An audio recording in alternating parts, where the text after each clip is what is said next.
किसी बहन ने सवाल किया है। सवाल ये है कि मुफ्ती साहब क्या नकली पलके लगाना जायज़ है? देखिए बहन, ये तो बहुत अहम मसला है जो आपने मुझे पूछा है।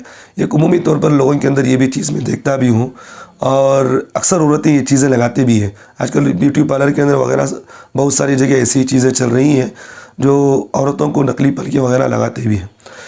तो दो बातें हैं इसमें ज़हन में रखिए। पहली बात तो ये है कि भाई अगर आप नकली पलके लगाना चाह रहे हैं अपनी आँखों के ऊपर, तो वो इंसान और खिंजीर के बालों से बनी हुई ना हो।